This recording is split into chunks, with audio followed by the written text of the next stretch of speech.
Alright, this is an RTV900.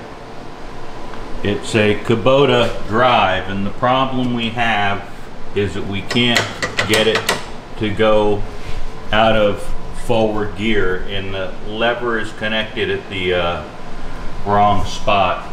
Basically it's in neutral, but it's stuck in forward. I'm going to try and show you. It's hard to see here, but the mechanism that controls it going into gear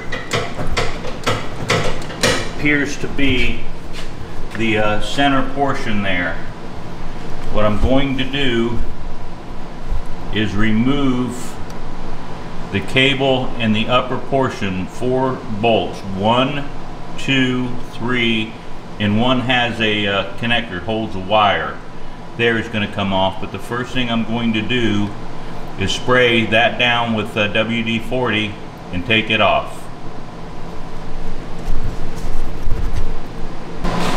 Alright,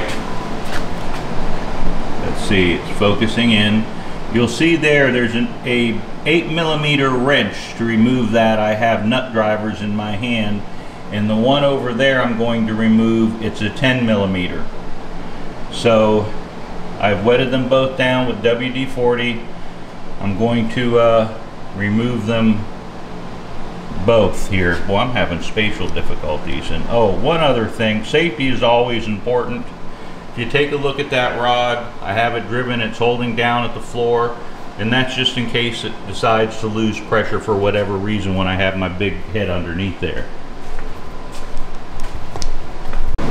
Alright, I got more light on the situation.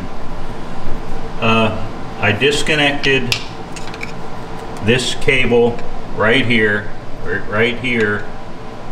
wire cable from a sensor, probably a neutral safety sensor.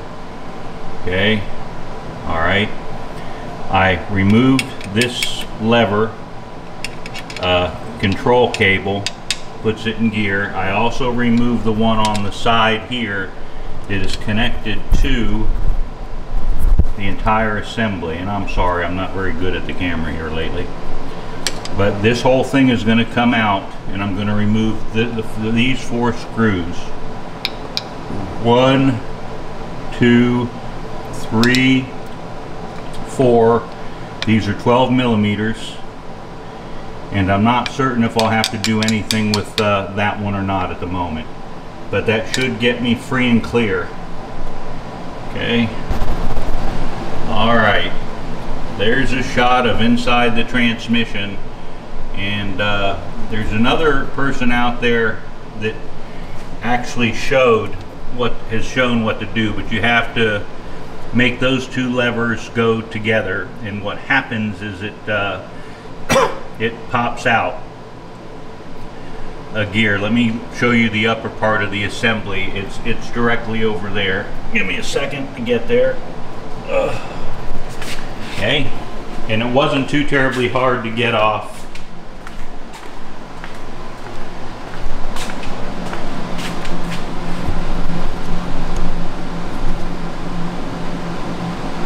Here's the assembly.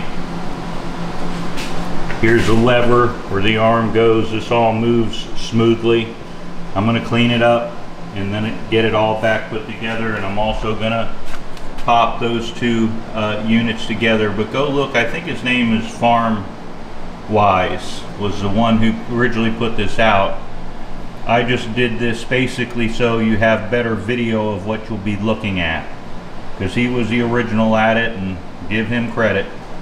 So thank you to him, and thank you to you guys as well. Okay, this is how it looks when it's correctly installed. It actually took me 3 tries, but I figured it out. Okay, if you take a look, there's the arm, and we have about that much hanging off from there. There's a neutral back end, and it's in neutral space. One of the things I did when I went to connect it back up is this should be perfect neutral.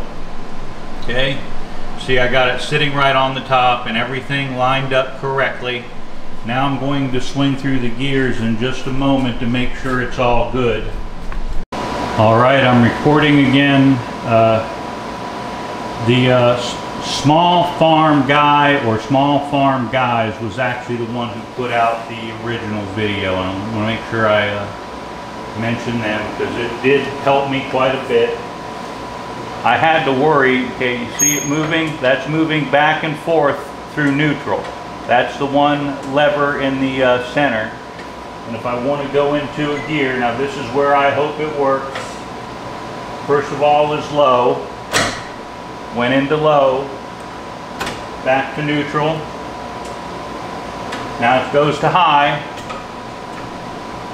Boy, it doesn't like high. It got it. There's high. Now back to neutral. Now down to M.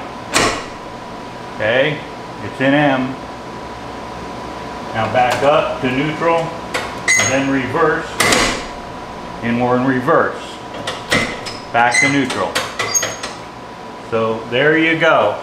All right, I got it. What you have to do is sit on this side of the vehicle, the driver's side, and put that in so it's oriented correctly into the two units. And so now it's done, and I can give it back to my neighbor. Anyway, thanks for watching.